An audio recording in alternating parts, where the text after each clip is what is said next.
All right. Well, we are back here in the after party. Let me bring my friends in. How we doing? How we doing? All right. And I see people all over. It's amazing. I'm seeing Chicago now. We've got Peggy from Colorado. It's Edwin's birthday apparently. It must have been somewhere in the. There's so many comments. I'm trying to catch up. So happy birthday, Edwin! Really glad you're joining the show. That's super cool. We got people from, I would say, the majority of states, it seems like. Nobody from Mississippi except you, though, Eddie.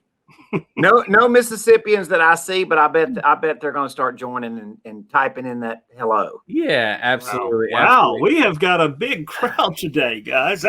We do. You guys told him that Bob was going to bring it today, and he did, right?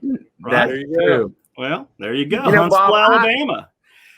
No kidding. Bob, I think it's, these next 3 months, call it these next 5 months, we're going to really get more of a sense of the global market.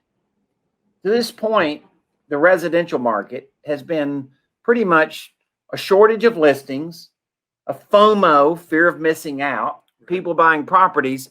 Now all of a sudden we're going to go get to see a little more of this, of the how stable the market is when we add in these other variables, because what you're describing to us sounds like we're going to see a lot of properties that are going to get moved into a status that they've got to move forward and start putting them on the market or selling them or whatever it is got to happen.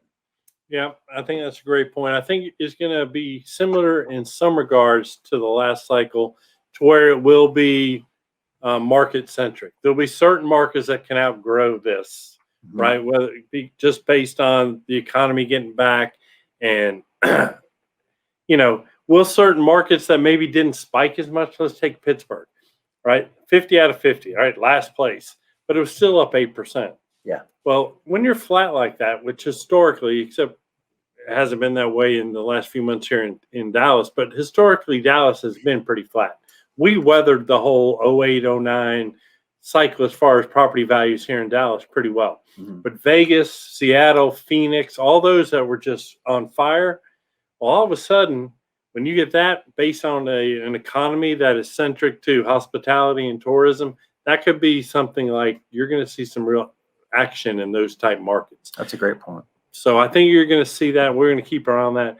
I agree with over the next 4, 5, 6 months. Let's just say the second half of this year, we're going to actually see a lot of the, which ones are going to be able to maintain and stabilize and which ones aren't. And the banks are going to say, I want to get this off my balance sheet before the end of the year. What I'm really excited about, Eddie, is that Note Expo is the beginning of November, right? And everybody says, well, what are you going to talk about? What are you going to talk about? Well, it's kind of hard right now to really put the firm topics up there because who knows what's going to happen. But I can tell you at the beginning of November, it will be the latest of what's going on in the market.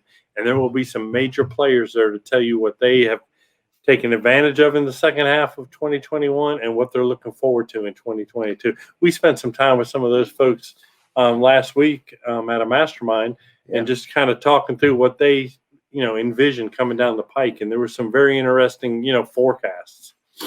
Yeah, there's no doubt the legacy loans, the loans that were delinquent before the virus. Right. In fact, Brian, you just bought one of those loans last week. Yeah, I did. It was a non-performing note that we decided to go ahead and buy from Notes Direct, our sponsor, actually. Yeah, and Feeding Frenzy Friday. That's right. That's right. Well, and you guys know too that was it May 13th, Bob? May 13th, Bob, right before Summer Summit. Was it? I think it was Fannie. Was it Fannie or it was Fannie that announced the first sale of non-performing assets? It was about 8,000 loans that they were going to start moving through the system as well. So, yeah. I real quick, I don't want to gloss over the fact that Brian did just buy a non-performing loan. Okay, so he has taken what he hears on some of these and what he's in the trenches day in and day out. Yep. And I can tell you, without giving away too much on Brian, it was not in Brian's backyard. Okay, so he bought a non-performing loan that was not in the Dallas area. Right. And he has strategies that he's got in mind on how to work this out, and he sees a market opportunity. So we're not just out here, bringing you the latest updates, but we're taking the information we have and seeing how we can use that strategy, put it in our capital fund, into our personal portfolios, and how we can help folks take it to their portfolios as well. Right. And I will add to that and say that I didn't even get special access. I gave everyone 7 days to watch Feeding Frenzy and go buy it if they wanted to. Apparently nobody listens to me, and so I said, fine, I'll go buy it. Didn't you pay about 80 grand for this asset? Yeah, 79 grand, had a BPO at 240,000. So there's some room in it. So a market value of the property of 240,000, and you bought a first mortgage for 79. Yeah. Well, that's skinny, Brian, but I think it may work out for you. Well, I got a little bit of I room want to to see work the it out. case study. When he's finished, we're going to have Brian come on and do a case study on exactly what happened on that. Right. All right. That sounds like a plan. That'll be a good one.